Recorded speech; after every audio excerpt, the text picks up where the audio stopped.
Hi ನಮಸ್ಕಾರ, welcome back to the channel.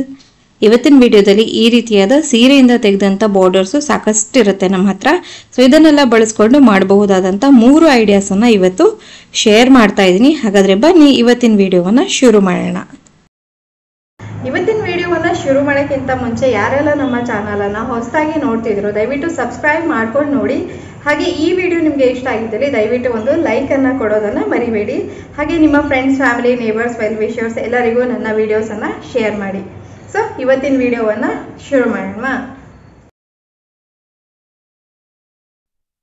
ನಾನಿಲ್ಲಿ ಒಂದು ಜೀನ್ಸ್ನಿಂದ ಕಟ್ ಮಾಡಿದಂಥ ಬಟ್ಟೆ ತೊಗೊಂಡಿದ್ದೀನಿ. ಹಾಗೆ ಒಂದು ಲೈನಿಂಗ್ ಬಟ್ಟೆಯನ್ನು ಕೂಡ ತೊಗೊಂಡಿದ್ದೀನಿ. ಜೊತೆಗೆ ಈ ರೀತಿಯಾದ ಸೀರೆ ಬಾರ್ಡರ್ಸು ನನ್ನ ಹತ್ರ ಇದೆ. ಈಗ ಏನು ಮಾಡ್ತೀನಿ ಅಂದರೆ ಈ ಜೀನ್ಸ್ ಬಟ್ಟೆ ಕಟ್ ಮಾಡ್ಕೊಂಡಿರೋದು ಹಾಗೆ ಲೈನಿಂಗ್ ಬಟ್ಟೆ ಎರಡನ್ನು ಇದರ ಅಳತೆಯನ್ನು ಒಮ್ಮೆ ತಿಳಿಸ್ತೀನಿ. ಹಾಗೆ ಇದರ ಅಗಲ ಇರೋದು 9 ಇಂಚ್ ಆಗುವಷ್ಟಿದೆ. ಹಾಗೆ ಉದ್ದ 12 ಇಂಚ್ ಇದೆ. ಈಗ ಏನು ಮಾಡಬೇಕು ಅಂದರೆ ಈ ಬಾರ್ಡರ್ಸ್ನೆಲ್ಲ ತೊಗೊಂಡ್ಬಿಟ್ಟು ನಾವು ಒಂದರ ಕೆಳಗೆ ಒಂದು ನೀಟಾಗಿ ಸ್ಟಿಚ್ ಮಾಡ್ತಾ ಬರಬೇಕು. ನಾನೇನು ಮಾಡ್ತೀನಿ ಅಂದರೆ ಈ ಒಂದು ಪರ್ಸ್ ಮಾಡೋದಕ್ಕೆ ಯಾವುದೇ ಸ್ಪಾಂಜ್ ಆಗಲಿ ಅಥವಾ ರೈಸ್ ಬ್ಯಾಗ್ ಆಗಲಿ ಉಪಯೋಗಿಸ್ತಾ ಇಲ್ಲ. ಕೇವಲ ಜೀನ್ಸ್ ಬಟ್ಟೆ ಆಗಿರೋದ್ರಿಂದ ಸಾಕಷ್ಟು ಥಿಕ್ ಇರುತ್ತೆ, ಹಾಗಾಗಿ ಅದೇ ಸಾಕಾಗತ್ತೆ. ಇವಾಗ ನೋಡಿ ಒಂದು ಲೈನಿಂಗ್ ಬಟ್ಟೆ ಏನು ತೊಗೊಂಡಿದ್ದೀನಿ ಅದರ ಅಳತೆಗೆ ಸಮನಾಗಿ ಈ ರೀತಿಯಾಗಿ ಬಾರ್ಡರ್ಸನ್ನು ಇಡ್ತಾ ಕಟ್ ಮಾಡಿಕೊಂಡು ನಂತರ ಅದನ್ನು ನೀಟಾಗಿ ಸ್ಟಿಚ್ ಮಾಡ್ಕೊಳ್ತೀನಿ. ಇದು ಜಸ್ಟ್ ಒಂದು ಸ್ಟ್ರೈಟ್ ಸ್ಟಿಚ್ಚನ್ನು ಹಾಕಿದ್ರೆ ಆಯಿತು. ನೋಡಿ ಇಲ್ಲಿ ನಿಮಗೆ ವಿಡಿಯೋದಲ್ಲಿ ನೀಟಾಗಿ ಕಾಣಿಸ್ತಾ ಇದೆ.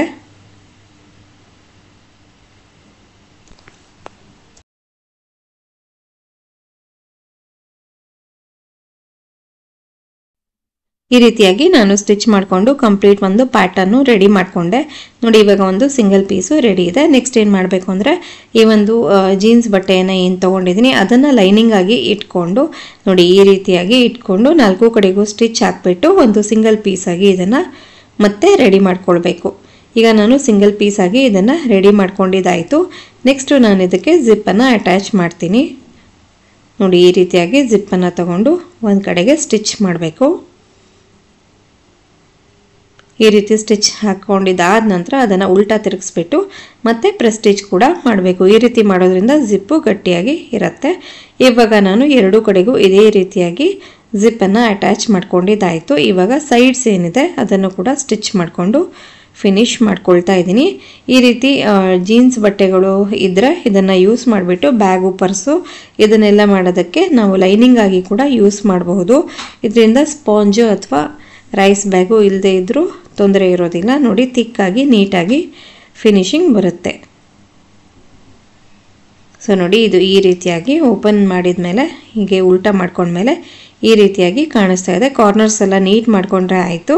ಸುಂದರವಾದ hand purse ready to use. ಇದು ಬಾರ್ಡರನ್ನು ಮಾತ್ರ ಬಳಸಿ ಮಾಡಿರೋದ್ರಿಂದ ಲುಕ್ಕು ಕೂಡ ಸಾಕಷ್ಟು ಗ್ರ್ಯಾಂಡ್ ಆಗಿದೆ. ಇದನ್ನು ಆರಾಮಾಗಿ ಫಂಕ್ಷನ್ಸ್ಗಳಿಗೆಲ್ಲ ನೀವು ಕ್ಯಾರಿ ಮಾಡ್ಬೋದು. ಕ್ಯಾಶು, ಮೊಬೈಲು ಹಾಗೆ ಒಂದಷ್ಟು ದುಡ್ಡು ಮತ್ತು ಚಾವಿ ಇದನ್ನೆಲ್ಲ ಇಟ್ಕೊಂಡು ಹೋಗಬಹುದು. ನೋಡಿ ಎಷ್ಟು ಚೆನ್ನಾಗಿ ಕಾಣಿಸ್ತಾ ಇದೆ ಅಲ್ವಾ? ಹಾಗಾದರೆ ಬನ್ನಿ ಇವತ್ತಿನ 2ನೇ ಐಡಿಯಾ ಯಾವುದು ಅಂತ ನೋಡೋಣ. ಇವತ್ತಿನ 2ನೇ ಐಡಿಯಾ ಮಾಡೋದಕ್ಕೆ ನಾನು ಈ ರೀತಿಯಾದ ಮತ್ತೆರಡು ಬಾರ್ಡರ್ಸನ್ನು ತೊಗೊಂಡಿದ್ದೀನಿ. ಹಾಗೆ ನಾನಿಲ್ಲಿ ತೋರಿಸ್ತಿರುವಂಥ ಯಾವುದೇ ಬಾರ್ಡರ್ಸು ನಾನು ದುಡ್ಡು ಕೊಟ್ಟು ತಂದಿರೋದಲ್ಲ, ಎಲ್ಲ ಸೀರೆಯಿಂದ ಸಪ್ರೇಟ್ ಮಾಡ್ಕೊಂಡಿರುವಂಥದ್ದು. ಬಟ್ ಇಂಥ ಬಾರ್ಡರ್ಸ್ಗಳು ಮಾರ್ಕೆಟಲ್ಲೂ ಅವೈಲೇಬಲ್ ಇರುತ್ತೆ, ಮೀಟರ್ ಲೆಕ್ಕದಲ್ಲಿ ಕೊಂಡ್ಕೊಂಡು ಬರಬಹುದು. ಹಾಗೆ ಇಲ್ಲೊಂದು ಲೈನಿಂಗ್ ಬಟ್ಟೆಯನ್ನು ತೊಗೊಂಡಿದ್ದೀನಿ. ಹಾಗೆ ಇದರ ಅಳತೆ 11.75 by 11.75 ಇದೆ. ಈಗ ಸೇಮು ಲಾಸ್ಟ್ ಒಂದು ಐಡಿಯಾದಲ್ಲಿ ತೋರಿಸಿದ್ನಲ್ಲ ಅದೇ ಕ್ರಮದಲ್ಲಿ ಇಲ್ಲಿ ಒಂದರ ಪಕ್ಕ ಒಂದು ಬೇರೆ ಬೇರೆ ಅಲ್ಟರ್ನೇಟಿವ್ ಬಾರ್ಡರ್ಸನ್ನು ಇಟ್ಕೊಂಡು ಸ್ಟಿಚ್ ಮಾಡ್ತಾ ಹೋಗಬೇಕು.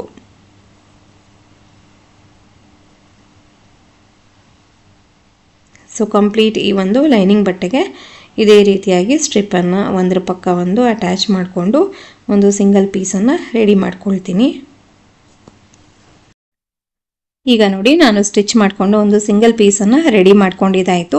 ಇಲ್ಲಿ ಎಕ್ಸ್ಟ್ರಾ ಕಾಣ್ತಾ ಇರುವಂಥ ಬಟ್ಟೆಗಳನ್ನೆಲ್ಲ ಕಟ್ ಮಾಡಿ ಒಂದು ನೀಟಾದಂಥ ಸಿಂಗಲ್ ಪೀಸು ರೆಡಿ ಮಾಡ್ಕೊಳ್ಬೇಕು. ಈಗ ನಾನೇನು ಮಾಡ್ತೀನಿ, ನನ್ನೊಂದು ಹಳೆ ಪಿಲ್ಲೋ ಏನಿದೆ ಅದನ್ನು ತೊಗೊಳ್ತಾ ಇದ್ದೀನಿ. ಅದರ ಅಳತೆಗೆ ಸರಿಯಾಗಿ ನಾನಿಲ್ಲಿ ಅಳತೆ ಮಾಡಿಕೊಂಡು ಒಂದು ಲೈನಿಂಗ್ ಬಟ್ಟೆಯನ್ನು ಕಟ್ ಮಾಡ್ಕೊಳ್ತಾ ಇದ್ದೀನಿ. ಇವಾಗ ನಿಮಗೆ ಗೊತ್ತಾಗಿರ್ಬೋದು ನಾನು ಪಿಲ್ಲೋ ಕವರನ್ನು ಹೊಲಿಯೋಕ್ಕೆ ಹೊರಟಿರೋದು ಅಂತ ಹೇಳಿ. ಸೊ ಇಲ್ಲಿ ನಾನು ಅಳತೆ ಮಾಡೋದನ್ನು ನೀವು ಕೂಡ ನೋಡ್ಕೊಳ್ಳಿ. ಎಕ್ಸ್ಟ್ರಾ ಬಟ್ಟೆಯನ್ನು ತೊಗೊಂಡು ಈ ರೀತಿಯಾಗಿ ಇಟ್ಕೊಂಡು ಕಟ್ ಮಾಡೋದ್ರಿಂದ ನಮಗೆ ತುಂಬ ಅಳತೆ ಬಗ್ಗೆ ತಲೆ ಕೆಡಿಸ್ಕೊಳ್ಳೋದು ತಪ್ಪತ್ತೆ. ಒಂದು ಸ್ವಲ್ಪ ಬಟ್ಟೆ ಎಕ್ಸ್ಟ್ರಾ ತೊಗೊಂಡ್ರೆ ಆಯಿತು. ಹಿಂದುಗಡೆಗೆ ನೋಡಿ ಈ ರೀತಿಯಾಗಿ ಎರಡೂ ಕಡೆಗೂ ಸ್ಟಿಚ್ ಹಾಕಿ ಇದನ್ನು ಫಿನಿಶ್ ಮಾಡಬೇಕು. ಎರಡು ತುದಿಗಳನ್ನು ಈ ರೀತಿಯಾಗಿ ಸ್ಟಿಚ್ ಹಾಕ್ಕೊಂಡಿದ್ದು ಆದ ನಂತರ ಏನು ಮಾಡಬೇಕು ಅಂದರೆ ಅದು ಒಂದ್ರ ಮೇಲೆ ಒಂದು ಈ ಥರ ಓವರ್ಲ್ಯಾಪ್ ಆಗಿ ಬರಬೇಕು. ಸೊ ಆ ರೀತಿಯಾಗಿ ಇಟ್ಕೊಂಡು ಹಾಗೆ ಮುಂಚೆ ನಾವು ಬಾರ್ಡರ್ಸ್ನೆಲ್ಲ ಯೂಸ್ ಮಾಡಿದ್ವಲ್ಲ ಆ ಒಂದು ರೆಡಿ ಪೀಸನ್ನು ತೊಗೊಂಡು ಅದನ್ನು ಸೀದಾ ಇಟ್ಕೊಂಡು ಇದನ್ನು ಉಲ್ಟಾ ಇಡ್ತಾ ಈ ರೀತಿಯಾಗಿ ಇಟ್ಕೊಂಡು ಸ್ಟಿಚ್ಚನ್ನು ಹಾಕ್ಕೊಳ್ಬೇಕು. ಹೇಗಿಡಬೇಕು ಅಂತ ಇಲ್ಲಿ ತೋರಿಸ್ತಾ ಇದ್ದೀನಿ ನೋಡಿ. ಒಂದ್ರ ಮೇಲೆ ಒಂದು ಈ ಥರ ಓವರ್ಲ್ಯಾಪ್ ಆಗಬೇಕು.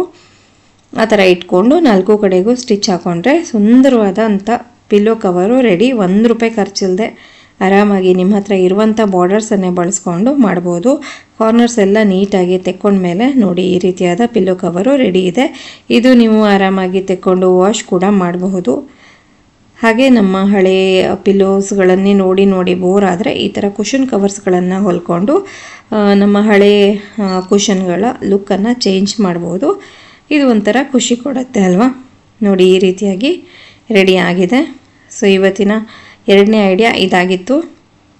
ಸೊ 3ನೇ ಐಡಿಯಾ ನೋಡೋಕ್ಕೆ ಹೋಗೋಣ. ಹಾಗೆ ಎಲ್ಲ ಐಡಿಯಾಸನ್ನು ನೀವು ನೋಡ್ತಾ ನಮ್ಮ ಚಾನಲನ್ನು ಅಲ್ಲೇ ಸಬ್ಸ್ಕ್ರೈಬ್ ಮಾಡಿಬಿಡಿ. ಯಾಕಂದರೆ ಆಮೇಲೆ ವಿಡಿಯೋ ಮುಗಿದ ಮೇಲೆ ಸಬ್ಸ್ಕ್ರೈಬ್ ಮಾಡ್ಕೊಳ್ಳೋದು ಅಂದರೆ ಕಷ್ಟ ಆಗುತ್ತೆ. ಹಾಗೆ ಇದನ್ನು ಫೇಸ್ಬುಕ್ಕಲ್ಲಿ ನೋಡ್ತಾ ಇದ್ದರೆ ಫಾಲೋ ಕೂಡ ಮಾಡ್ಕೊಳ್ಳಿ ಅಂತ ಕೇಳ್ಕೊಳ್ತೀನಿ.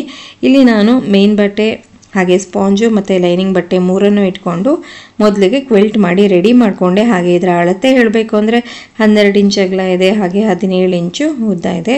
ನೆಕ್ಸ್ಟ್ ಏನು ಮಾಡ್ತೀನಿ ಅಂದರೆ ನನ್ನ ಹತ್ರ ಈ ಥರದ ಸೀರೆಯಿಂದ ತೆಗೆದಂಥದ್ದೇ ಬಾರ್ಡರ್ಸು ಇದೆ. ಸೊ ಇದು ನಾನು ಈ ಬಟ್ಟೆಗೆ ಸರಿಯಾಗಿ ಮ್ಯಾಚ್ ಆಗುತ್ತೆ ಅಂತ ಅನ್ನಿಸ್ತು.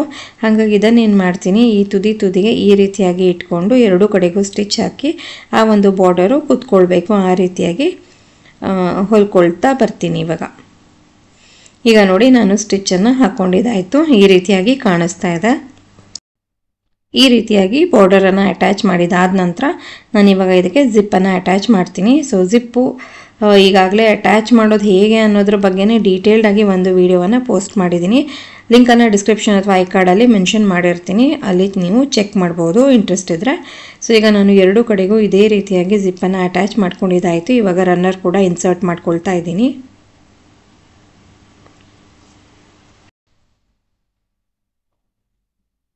ಈಗ ರನ್ನರ್ ಕೂಡ ಇನ್ಸರ್ಟ್ ಮಾಡ್ಕೊಂಡಿದ್ದಾಯಿತು. ಇವಾಗ ಇದನ್ನು ಉಲ್ಟಾ ಮಾಡ್ಕೊಳ್ಳೋಣ. ಉಲ್ಟಾ ಮಾಡ್ಕೊಂಡು ಏನು ಮಾಡಬೇಕು ಅಂದರೆ ಒಂದು ಕಡೆ ನಮಗೆ ಜಿಪ್ಪಿನ ಮೇಲ್ಭಾಗ ಜಾಸ್ತಿ ಇರಬೇಕು, ಹಾಗೆ ಒಂದು ಕಡೆ ಕಡಿಮೆ ಇರಬೇಕು. ಅಂದರೆ ಈ ಬಟ್ಟೆಯನ್ನು ಈ ಥರ ನಾವು ಪ್ರೆಸ್ ಮಾಡಿ ಇಟ್ಕೊಳ್ಬೇಕು. ಇಲ್ಲಿ ವಿಡಿಯೋದಲ್ಲಿ ಕಾಣಿಸ್ತಿದೆಯಲ್ಲ ಆ ಥರ ಇಟ್ಕೊಂಡ್ರೆ ಆಯಿತು. ಅಂದರೆ ಒಂದು ಕಡೆ ಜಾಸ್ತಿ ಇರಬೇಕು ಬಟ್ಟೆ, ಒಂದು ಕಡೆ ಕಡಿಮೆ ಇರಬೇಕು.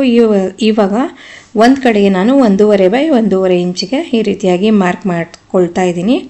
ಇದೇ ಸೇಮು ಇನ್ನೊಂದು ಕಡೆಗೂ ಮಾರ್ಕ್ ಮಾಡ್ಕೊಳ್ಬೇಕು. ಹಾಗೆ ಇಲ್ಲಿ ಕೆಳಭಾಗಕ್ಕೆ ಏನು ಮಾಡ್ತೀನಿ, 2 ಇಂಚಿಗೆ ಒಂದು ಮಾರ್ಕನ್ನು ಮಾಡ್ಕೊಳ್ತೀನಿ.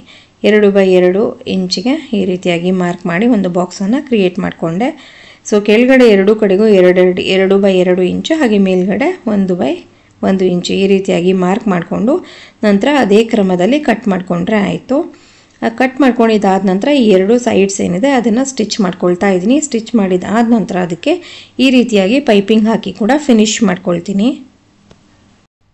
ಈಗ ಪೈಪಿಂಗ್ ಕೂಡ ಹಾಕಿದ್ದಾಯಿತು. ನೋಡಿ ಈ ರೀತಿಯಾಗಿ ಪೈಪಿಂಗ್ ಹಾಕಿದ್ರೆ ತುಂಬಾ ಗಟ್ಟಿಮುಟ್ಟಾಗಿ ಬರುತ್ತೆ ನಮ್ಮ ಜಿಪ್ಪುಗಳು. ನೆಕ್ಸ್ಟು ಈ ಒಂದು ಕಾರ್ನರ್ಸ್ ಹಿಂಗೆ ಕಟ್ ಮಾಡ್ಕೊಂಡಿದ್ವಿ ಅಲ್ಲಿ ಈ ಪ್ರಕಾರವಾಗಿ ಹಿಡಿತಾ ಅಲ್ಲಿ ಸ್ಟಿಚ್ ಮಾಡಿಕೊಂಡ್ರೆ ಆಯಿತು. ಸುಂದರವಾದ ಒಂದು ಪೌಚು ರೆಡಿ ಟು ಯೂಸ್ ಆಗುತ್ತೆ. ಮತ್ತು ಇನ್ನೊಂದೇನು ಅಂದರೆ ನೀವೇ ನೋಡಿದ ಹಾಗೆ ಇಲ್ಲಿ ತೋರಿಸಿದಂಥ 3 ಐಡಿಯಾಸ್ಗಳಲ್ಲಿ ನಿಮಗೆ ಯಾವ ಐಡಿಯಾ ಜಾಸ್ತಿ ಇಷ್ಟ ಆಯಿತು ಅಂತ ನನಗೆ ಕಮೆಂಟಲ್ಲಿ ತಿಳಿಸಿ. ನಾನು ನಿಮ್ಮ ರೆಸ್ಪಾನ್ಸ್ಗೋಸ್ಕರ ಕಾಯ್ತಾ ಇರ್ತೀನಿ. ಸೊ ಇದಾಗಿತ್ತು ಇವತ್ತಿನ ವಿಡಿಯೋ ನಿಮಗೆಲ್ರಿಗೂ ಇಷ್ಟ ಆಯಿತು ಅಂತ ಭಾವಿಸ್ತಾ ಇನ್ನೊಂದು ಹೊಸ ವಿಡಿಯೋದೊಂದಿಗೆ ಭೇಟಿಯಾಗೋಣ. ಅಲ್ಲಿವರೆಗೂ ಎಲ್ರಿಗೂ ಧನ್ಯವಾದಗಳು. Take care and bye.